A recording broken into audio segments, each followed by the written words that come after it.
All right. Are you a professional that's stuck in sales, spending too much time talking to not good leads or possibly even missing bad leads? And when you leave sales, stop, you were doing it wrong. We're going to tell the story today of how one medical professional is on track to a $10 million practice and has been pulled out of founder-led sales by using Jim Padilla and his team. Jim is one of the foremost experts, and he's going to tell you about all the big mistakes you're doing, how he can transform things in 30 days, get you unstuck in 90 days. He's going to give you some amazing advice on the sales system. Jim, say hi to everybody. Hey, everybody. Jim is one of the best in the business. And if you don't know some of the numbers that he's going to talk about today, you need to be listening to this. If you are stuck in founder-led sales, this is going to be the most important 30 minutes of your business. So, all right, let's get started. My name is Gino Wickman. I was introduced to Ian, and that's what brought me into this video world and got me embracing this video world.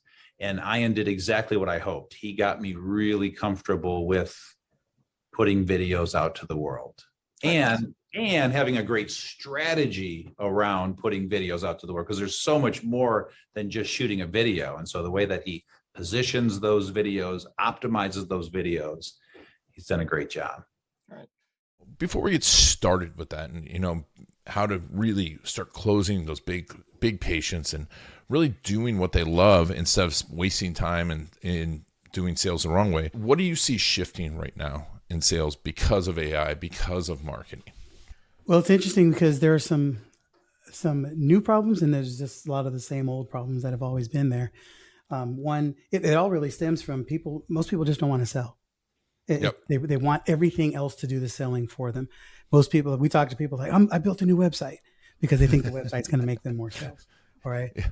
Working on my new book, all this stuff. It's like, bottom line is, no matter what tactic you're putting out into the marketplace, there needs to be a predictable, principle-based systems and processes that drive everything to success, because principles don't change. Sales strategies and tactics do. And so we build everything based on principles. And then we make sure that you are engaging the right services, the right solutions that allow you to be able to generate great value for them and ease for you without compromising the quality of the experience, right? Because we are living in a marketplace that doesn't trust, especially with AI. There's a lot of great things that have come with AI. And one of the biggest byproducts is that people don't trust it. They don't understand it, and they don't know who to trust or what to trust. So they just pull back. They're taking longer. The trust is eroding.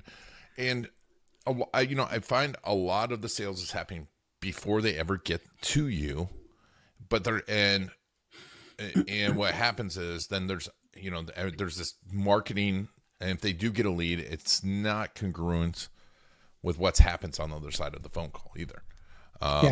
And especially if you're just letting AI do whatever you want, or have an agency that's just using AI, doesn't get to know you, your business, your story, your systems, and also the experience. But why, I think you said something really important. People are, they think the website's going to do the selling for them, or they think the book's going to do the selling for them, and it can help. But why do they still need to be able to sell on the back end of that? It's important that you understand what is actually happening in the sales process. You can't just templatize somebody else's process. I'll put myself into this bucket, but every single guru and expert out there, what we try to do our very best job of is, what's the thing that we do naturally, inherently in our DNA, and we do our best job possible of decoding it so that others can follow the process. It's not, none of us are actually capable of, nobody is, because you don't actually know why. People are buying from you largely because of who you're being, not what you're saying. And it's identity-based selling is really the way that we frame it. And that identity, from your identity, is what determines your offers, the path that people are on, the journey that they're taking, the things you put in place. And so since every one of us has a different identity, technically everybody's sales process is going to be a little bit different, but based on the same principles. Same principles, but moving people along. And you said a magic word for me that I think so few professionals get, but it's so important, and that is an offer. Because they think that setting up an appointment and sending over a retainer agreement is an offer, but it's not, is it? No, no, offers are, it's again, everything's got different definitions. You pick the one that makes sense for you. But really what an offer is an invitation to be on a journey. Like it's to the only way you're going to really solve people's problems over time is to have a predetermined path that they can follow. And on that, the way that we set this up, like we have something we call a revenue map. And in that revenue map, we're identifying who, the bleeding neck problem, the promise, which solves the bleeding neck problem, the solution, which supports the promise, the offer fulfills the solution. So your promise can be like for us, it's a founder-led company that moved from founder-led to revenue-led, a class of one business that you can sell for pleasure, for profit, or keep for pleasure. The solution is a system-based process that leads to predictable sales. None of those are the offer. That's what we do. The offer changes based on what we know works better or worse in your scenario. So those are things we talk about all the time on public facing, because that's what people need to know. They don't need to know what offers we're going to use, because technically it's none of your business what offer we're going to use. We're going to deliver you a solution that's going to fit best for you. You need to be clear that you want the solution, you want the promise that we can deliver. And so when you're helping someone, what do you see as the biggest mistake when it comes to, a doctor making an offer? Well, we work with a lot of professional service firms, doctors, lawyers, financial firms. And the biggest challenge for most is that we are very knowledgeable. You know far more about the thing, your service, about the experiences than your client does. And you speak to them from your level of knowledge. And what we need to speak to them is as if my 7-year-old grandson or my 92-year-old mother-in-law can understand, because simplicity is what moves people. People's brains don't understand where you're coming from when they hear new information. They don't even know where to file it in their brain. And so the better you can solve with simplicity, then everything is going to change, because they'll comprehend it. People think in pictures. So we're actually working on picture-based selling in 2026. That's our goal, is to match. We want to be able to just say, what do you do? We go, wow. And you go, yeah, I want that. Right? Yeah. Just like you telling stories, same thing. This isn't about the stuff you're saying. It's about how you're moving people with an experience. Moving people with an experience, step by step, simple. And that's an important piece, folks. Remember, I think you said it is like, you're sending so much information at them. And especially if it's a professional service, if you're an attorney or you're a doctor, this might be the first time they're ever walking into your office. Like, perfect example. I wasn't even the first time I was at this doctor's office, and it was my son's pediatrician, and we're leaving, and I'm like, I don't know how to get out of here, right? And then everything that happened before then is supplanted by I'm lost in a doctor's office. And it's you get lost in people's systems, and simplifying it, making it easy, and also repeating it too, right? You have to repeat the stuff throughout the process. You can't assume that you talk for an hour and they remember everything that you said. They remember very little.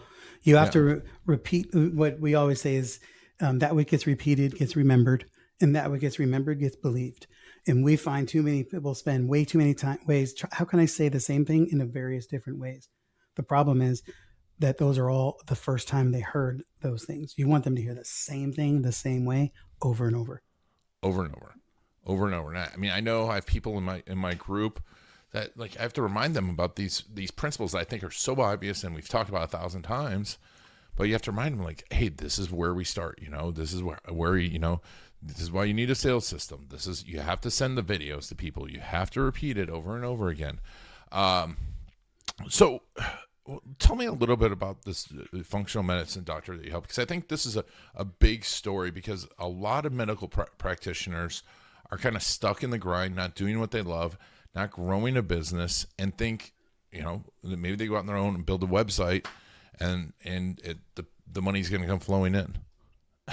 Yeah. Well, the biggest thing that we find with the people in the functional medicine space, the medical space in general, is the typical mode of transaction is you show up, prescribe a solution, solve a problem, you get a paycheck, right? So doctors aren't used to having to ask for the money. And nor are they used to running a business and holding people accountable. And typically running the business isn't treating people, it's keeping things moved around so that people are treated. Right? We focus on designing your world in such a way that sales happen versus you becoming a sales master. And you want the same thing. You want to, from this point forward, you want to start thinking of my medical practice solves people's problems, not Dr. Jim. So you design that in the system so that the business solves the problem. They come in, they meet with a receptionist, they go to triage, they go to x-ray, they come in, you deliver a diagnosis or a doctor on your team. But if it's all built around you, we're going to have a real serious problem and a bottleneck and a limit to growth.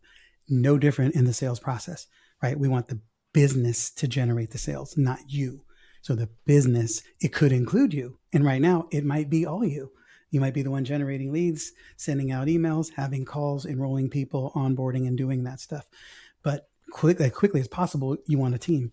You cannot have a team unless you have a place to park them and a role for them to execute on. So we're designing all of that. But then we design what happens with the technology, with the team, with the company inside of those roles so that everything moves like a well-oiled machine.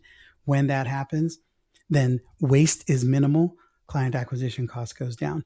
When that happens, you start fulfilling easier and cost of sales goes down, cost of goods sold goes down, cost of delivery goes down. Now you start having a profitable business. You know, we work on the numbers. We just had a session this morning with our clients, and we spent the whole time working on CAC to LTV ratio. And most people, that's not a number that anybody even thinks about, but you have to be on the high side of that. We're always looking to push that as high as possible, you know, so you have cushion. Explain to me, you know, for people that don't know what those letters mean, which most people aren't going to, please explain that. Yeah. Well, your CAC is your client acquisition cost. And it's basically what does it cost you to acquire the sale? Commissions, time of your effort and energy to put that out, ad spend, et cetera. But the other part that people don't think about, we call it P&L CAC, which is the stuff you can see on the P&L. Yep. Then we call it drag CAC.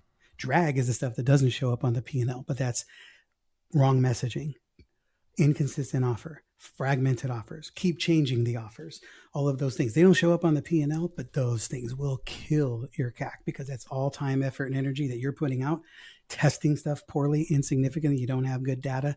And you combine those two to get true CAC. And for that, it can get scary with a lot of people. And that's what comes when you're guessing at things or thinking that you can just throw a salesperson at a problem and have it be solved, you know? 100%. And I, you know, you kind of glanced over it, but I think there's an important number in there that you said that a lot of providers, a lot of professionals don't think about it. And it's their time in the sale because they don't get paid for that, right? No, we do that. We like hold our clients' feet to the fire on this. You must charge yourself, bill your hourly rate out for everything you're doing. If you are in the lead generation process, then you must build it out. If you're at a 6-figure company, that's $50 an hour. $1 million company, that's $500 an hour.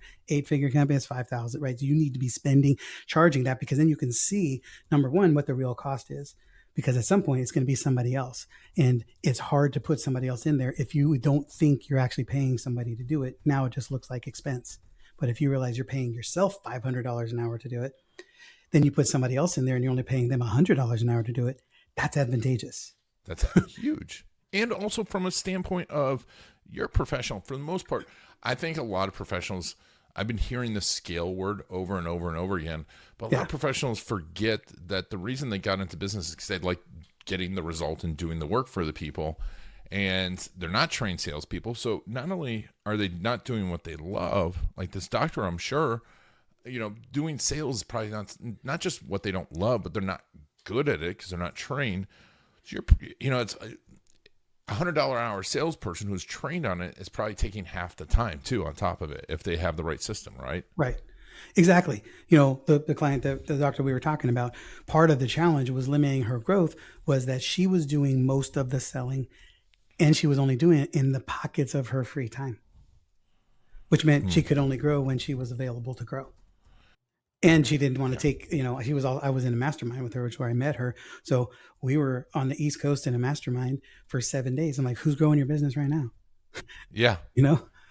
So you have to be really clear. Again, own this perspective. Your business solves the problem. Your business generates sales and revenue. Your business fulfills on products and solutions, not you. Now that will automatically put you in a frame of solving things differently and asking different questions inside the company. So walk me through this when you met this doctor. What was going on? Like obviously that's awesome, right? I mean, not awesome, but right away, hey, if you're doing anything else and you're the sale, you're in charge of sales, your business isn't growing. Correct. How did that come? Like, what did that look like to her?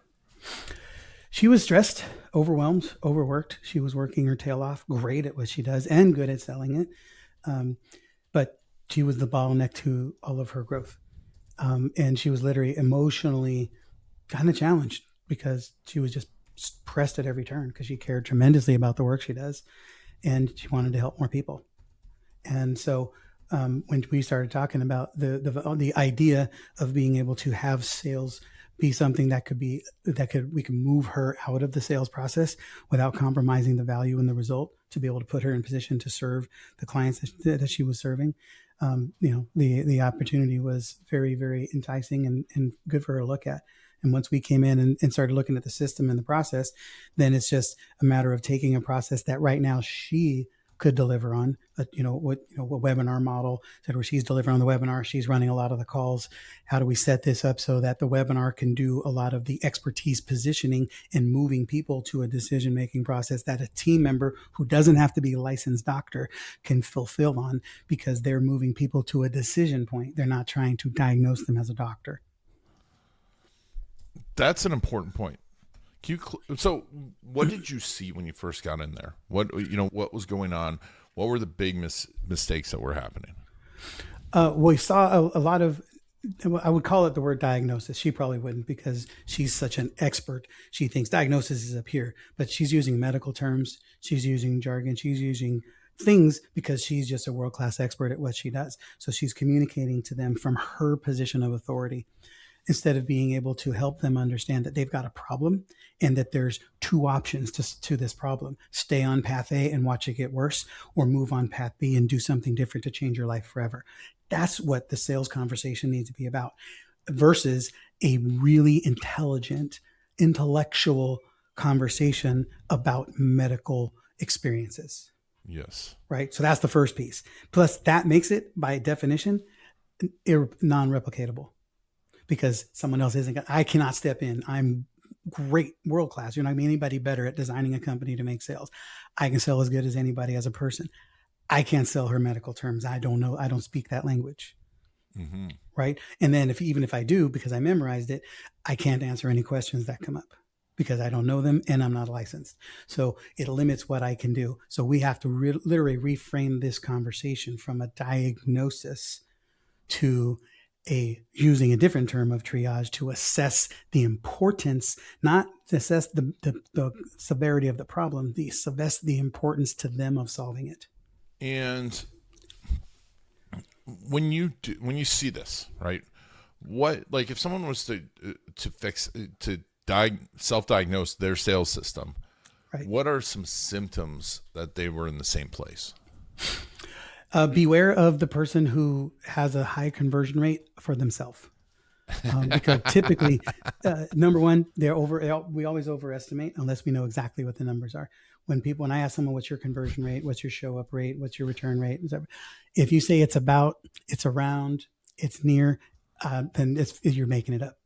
Because if it's a number, it's a number. It's 27.3. It's 37.6 for this offer. It's 49.5 for this. There's a number. There's no such thing as it's about. So first part is make sure it's exact and under what conditions. And then be really, really clear for yourself that this is what happens consistently. When somebody says this happens often, I'm not interested in often. Tell me how often. Yeah. This happens 32% of the time. This happens 95% of the time, right? Because then we can look for where are the themes and the trends. And so those are things you want to look at for people. And then you're immediately, this is the person who is trapped. So they have to start understanding what is it they're trying to accomplish with this medical practice, with this law practice, financial, wherever you are. What is it you actually want to accomplish? Are you just trying to get clients, or are you trying to build something beyond this? Yeah, so important because what you just said, like what what she wants. What do you want to accomplish? What do you really want to accomplish? Because more is not a goal, right?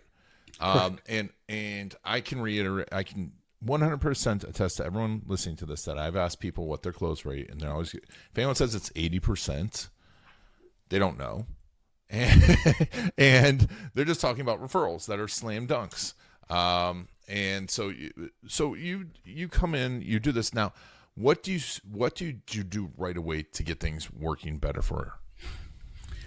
Well, the first thing we did was we literally audited the entire process. So we looked at what happens from click all the way to the webinar, whatever your conversion mechanism is, moving it to the triage call and to the sales call. So we audit that whole process, and we're looking for continuity because this is a big one that people miss a lot. Is whatever they came in for is what they should be looking for as they're moving. So when somebody clicks on something, an assessment, they watched a video, they came into your world, that's the only context they have for the journey in your world. So you need to ensure that every touch point, every time they click on something, schedule a call, watch a webinar, book a call, it needs to be affirming the journey that they started, not the one that you want them on.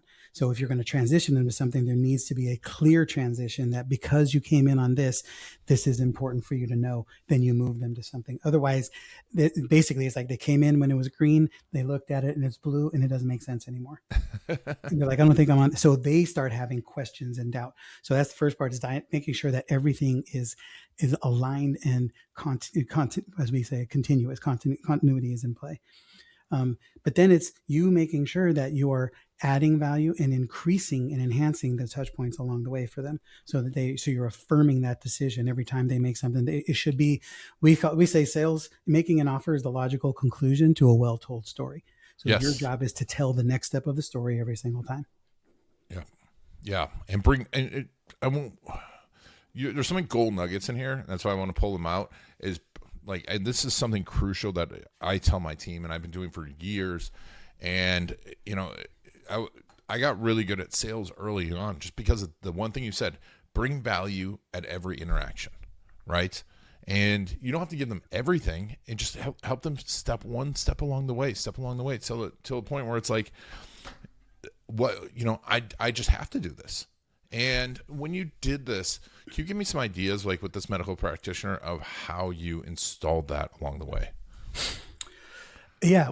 So what we did was, again, we looked at every touch point, and everybody's got a sales process. You have a sales process right now. You just may not have it diagnosed, and it may not be very good, but you have one.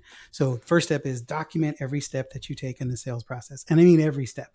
Like, if, like, you might say, okay, they come to a landing page and they book a call, then they show up for a call. In my world, booking a call is 13 steps.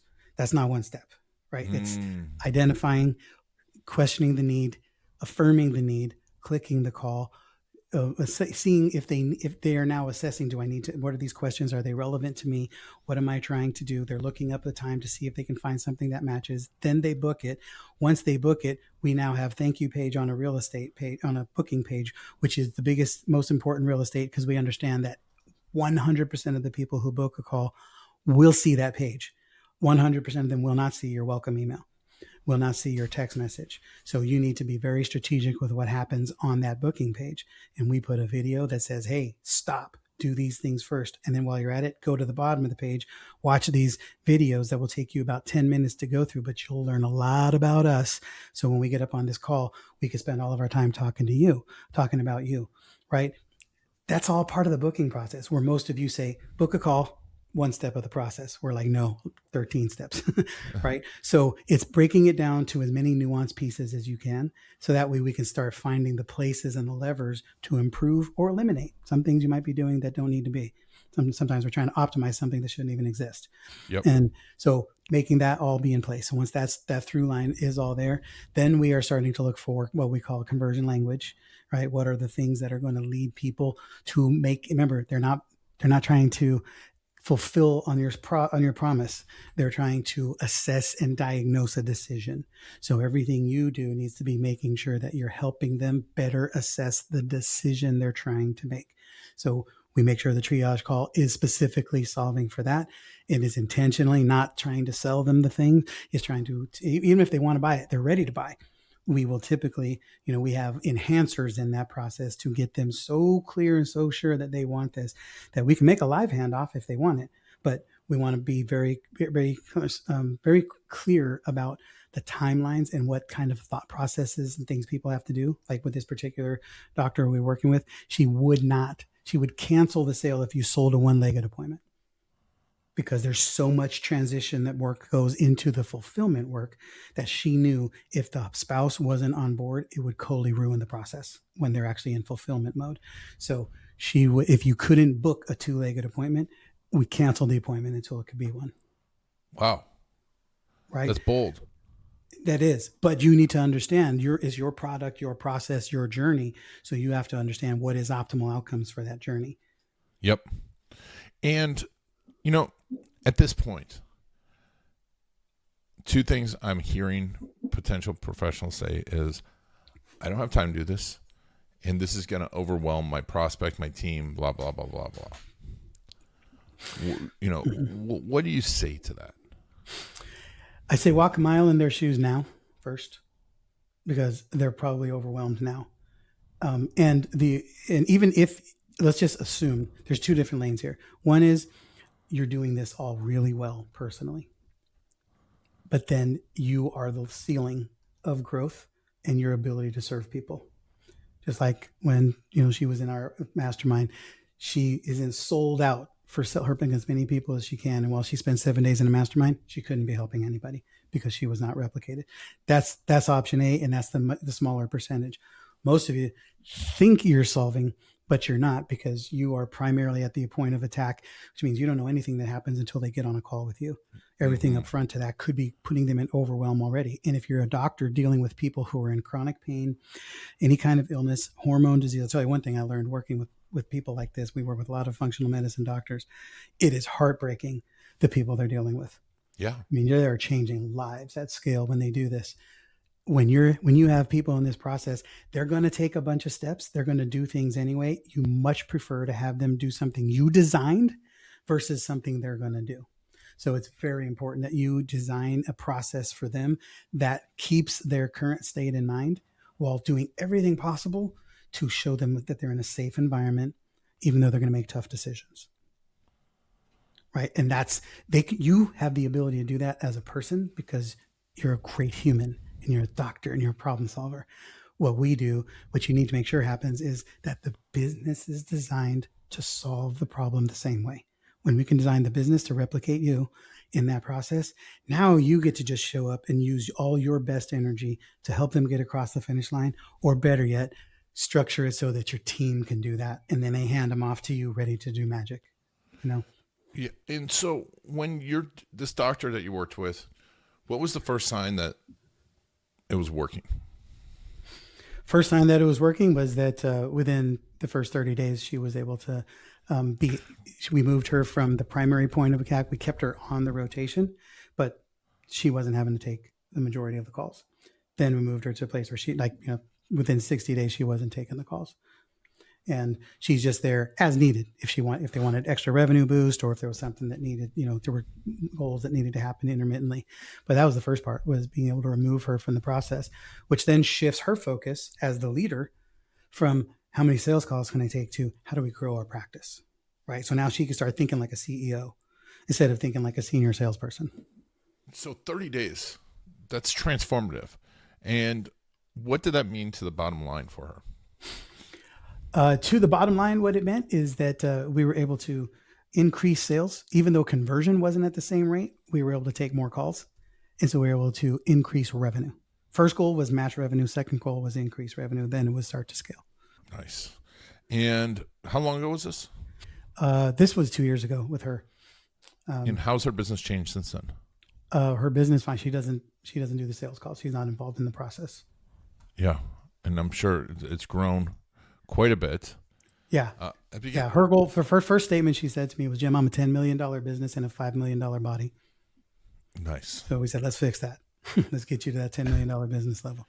Did you get how close is she to it now? She's tracking it. She should be there this year for sure. Wow. Yeah, she's been increasing revenue. That's amazing. A lot of it, not all because of our magic. She's a badass. She's a winner. She's a sold out winner. But exactly what you said. These are experts. They're great at what they do, but they're stuck doing what they shouldn't be doing. Yes. And they're doing it the wrong way. I see this over and over and over and over again. Yeah. And so many people think more leads is the solution. And it's like, hey, you're too busy to do this the right way now, and you want more leads. Right. Well, but here's the thing. Everything is a phased process, right? Yeah. Phase 1 is get you out of the sales calls. Phase 2 is get you out of the sales process. Phase 3 is because that way, then everything you're doing is at the point of attack at group level. So that means you're doing webinars. We just led a 3-day event. I had to do nothing except be the talent. So I get to engage, educate, entertain the audience. We had in-person and virtual. And then sales calls are done by team. Technology is run by team. Everything's created by team so that I could be at my best. How effective, we're good at it, 'cause I'm talented, but how effective would we be if I'm also moving slides, changing screens, playing videos, doing this? Like that takes away from my ability to be 100% present to serve the people. And you're no different in the medical practice or as an attorney. We want you doing the thing you were called to do. You can be the face of the company. Absolutely.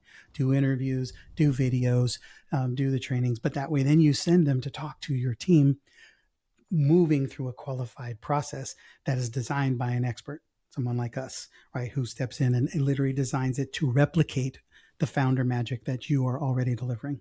Love that. And in general, how long does it take to completely pull someone out of sales, a founder? If you are literally, it's always dependent upon team and revenue. If you're at 2 million to 10 million and you've got a team of 5 to 10 people, this can happen in 90 days. Nice. We have companies that are sub-million. It's going to be more like 6 to 12 months because they have less revenue to invest in solutions and less team to do the work. So we just keep them moving at their pace because otherwise we'll suffocate your company and that won't work. Every single company on the planet has holes in their process. Most of the time you're not doing enough volume to actually expose the holes. What we do is we start pouring more volume in and holes start exposing. And then we have tools, strategies, processes, systems to start fixing those holes, including as we start needing more qualification on the front end, better leads, we bring in people like Ian to help you start getting some video case stories and things in place. So we have better follow-up, more tools to execution, right? But at first what are we doing to get your hands off of strangling the business? And that sounds awesome. So tell me, what's the first step in your process? Yeah, first step in for our sales process or for the revamp? For you, to work with you and get first step going. in the sales process with us is find me on social media. I'm not giving you any opt-ins or stuff. Find me on LinkedIn, Facebook. Reach out and just say, hey, heard you on the show. Would love to run my scenario by you. And we are happy to help. One thing that we do is I'll give you my cell phone number as well. Because we've done this at scale, we've generated $500 million worth of sales results. We've been doing this in this model for 15 years. And so I can get on a phone call with you and probably solve a simple problem for you within 10 minutes. So we don't need to have a big old strategy call if you're just trying to get a problem solved. So text me and your scenario and we'll say, hey, that sounds good. Try this. Or we'll get on a call. I know your time is valuable, so is ours. But connect with us on social. We've got the YouTube channel with 500 videos on there that will all solve a problem of yours regarding sales. But then from there, we'll diagnose. Do we do a blueprint for you? Get under the hood and see what systems you have and what systems you need and where's the gap. And then once we do that, you'll have an executable plan that you can go and take with your team and build or hire us to implement. That's pretty much our process. Yeah, folks, I know Jim, known him for years, and, he's an expert at this. He's not going to hardcore close you. He practically provides value to the point where you're like, I have to work with you. Yeah. That's why I love having him on. And folks, if you are missing calls, if you're getting leads and you don't know your close rate, if you are stuck doing the selling, if you ever think, hey, whatever happens to that one lead, that was a big lead, you need to talk to Jim. And Jim, we'll put a link to all that stuff in the show notes. We'll put a link to his LinkedIn, his YouTube channel. But yeah, and folks, 10 minutes, right? If you're doing this and you're not talking for 10 minutes, you are going to be stuck for a long time. Anything else, Jim, before we go? Just number one, know that you've got the know-how, and typically, like, we're working with somebody right now who literally does this for other people, but they can't do it for himself. Yeah. And so we are helping. You can't see the label from inside the jar. Pick whatever metaphor you want to use. So even if you're great at this and helping other people, you might be that person who can just look at somebody, man, you just need to do these 10 things, but you're not doing it for you because it's not as easy to self-diagnose. You wouldn't work on yourself on the operating table. Let us operate on you on this table here. Yes. Yes, exactly. All right, Jim. Well, thank you so much for being on the Garlic Marketing Show and telling us this amazing story and this great advice about sales. Glad to be here. And thank you all for taking Jim and I on your journey. This has been Iron Garlic and the Garlic Marketing Show.